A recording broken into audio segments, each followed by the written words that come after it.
We moved swiftly.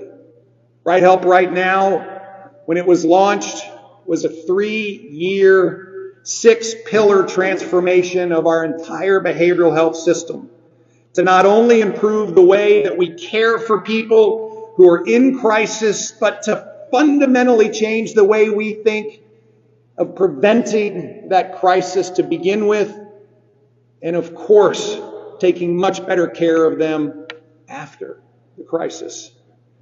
So this afternoon, I want to take you on a bit of a journey that begins with believing that we could, in fact, tackle this crisis head on, collectively, together, with courage and with collaboration to deliver results. A journey that is driven by the stories of families and lives that behavioral health affects, many of which I'll share with you today. And finally, a journey that will continue as I lay out a roadmap for next year and beyond.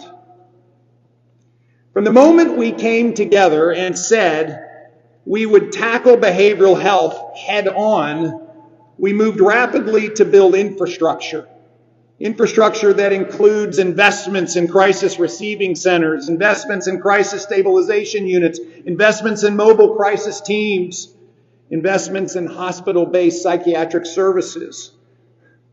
In fact, now the high-tech 988 call centers are responding to crisis calls in under 25 seconds on average.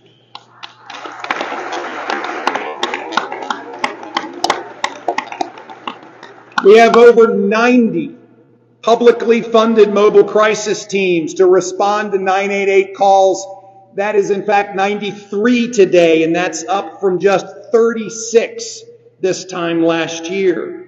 Additionally, everyone knows that increasing access to behavioral health services also requires investments in our healthcare workforce. In year one, we expanded the number of licensed clinical social workers over 51%.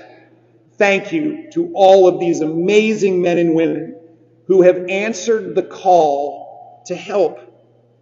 Licensed professional counselors have increased by 13%, and we are only getting started. We expanded the capabilities of providers through crisis intervention training and work to attract individuals to behavioral health roles, particularly through education pathways starting in high school. This is a profession of passion and of care and of heart. And those are granted by God into people, and we can waken them up very early on. Secretary Gadara, thank you for your leadership. For service innovation, we are re-procuring the Medicaid managed care program, prioritizing behavioral health as a key service and outcome, and we are requiring every great idea that has been uncovered across the entire Commonwealth of the entire country to be deposited in the Commonwealth of Virginia. We are leading the nation by mandating commercial